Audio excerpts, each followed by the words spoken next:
আমরা বাগেরহাট থেকে আসছি 4 তারিখে। 4 তারিখে এসে মিরপুর উঠছি আমাদের মহিলা দলের সভাপতির মেয়ের বাড়িতে। সেখান থেকে কালকে গুলশানে আসছি।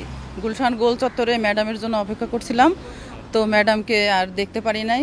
তাই আজকে সকালে রাত্রেই ভাবছি যে ম্যাডামের বাড়ির সামনে দিয়ে অন্তত দেখে আসবো যে ম্যাডাম কোথায় আছেন। হয়তো দেখা করতে পারবো না, কিন্তু অনেক প্রত্যাশা নিয়ে আসছি যে আসলে ম্যাডাম যেখানে থাকে, দেখছেনই তো আমরা গাড়ি থেকে নামছি, আমরা অন্যদিকে যাতেছিলাম, তো না ম্যাডামের ওইখানে দেখা করব, দেখবো যে ম্যাডাম কোথায় আছে। একটু সে তো আনন্দের বাদ আসলে মানে আটকে রাখার মতো না আর কি। যদি দেখা করতে পারতাম সে আনন্দের বাদ আপনারা আমি কিভাবে বুঝাবো, মানে ভাষায় প্রকাশ করার মতো না। আসলে ম্যাডাম আমাদের আমাদের প্রিয় ম্যাডাম। আমি ছোটবেলা থেকেই দল করি, আমার বাবা বিএনপির পরিবার, আমার আমার শ্বশুরবাড়িরও বিএনপি পরিবার। আমরা আসলে সত্যিকার অর্থে একটা বিএনপি পরিবার। আমি যখন এই 5 তারিখে আমি অ্যারেস্ট হয়ে গেছিলাম, যখন তারেক জিয়া ওই যে লিফলেট দিতে বলছিলেন নির্বাচন বর্জনের, ওই সময় আমি 5 তারিখে অ্যারেস্ট হয়ে গেছিলাম। তখন আমাকে এক পর্যায়ে আমার স্বামী বিভিন্ন তদবির করে আমাকে ছাড়িয়ে আনছে। আর বেশিরভাগ আমি যখন আমার বয়স যখন 10 বছর, তখন ওই যে জিয়ার রহমান ওই যে খাল কাটার যে ছবিটা ছিল আমাদের ঘরেতে, আমার বাবা আনছিল।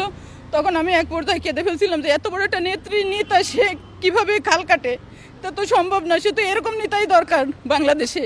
আসলে ওই দিনটা আমি এখনও মনে করি। আর আমার পরিবারের সাথে আমি রাজনীতি যারা আছে, আমি সবার সাথে এই জিনিসটা, ওই ছবিটা আজকে দেখলেও আমার মানে চোখে পানি চলে আসে। এখানে আসছি কালকে রাত, তো আমরা তো 4 তারিখে বাগেরহাট থেকে আসছি ঢাকায় ম্যাডামের জন্য, মানে তার রিসিপশনের জন্য। তা সবাই তো চলে গেছে এবং আমরা এখানে আসি গুলশানে আমার বোনের বাড়ি, MS সেলিম, সিলভার সেলিমের যাকে যে চেনে, সে আমার আপন বোনাই।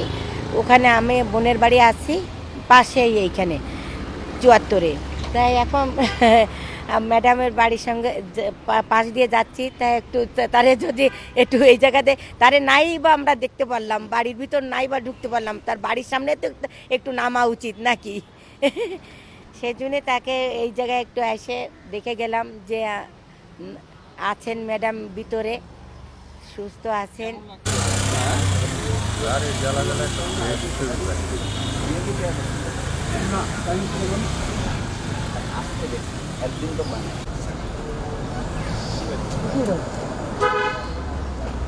নিয়াজ ভাই, নিয়াজ ভাই,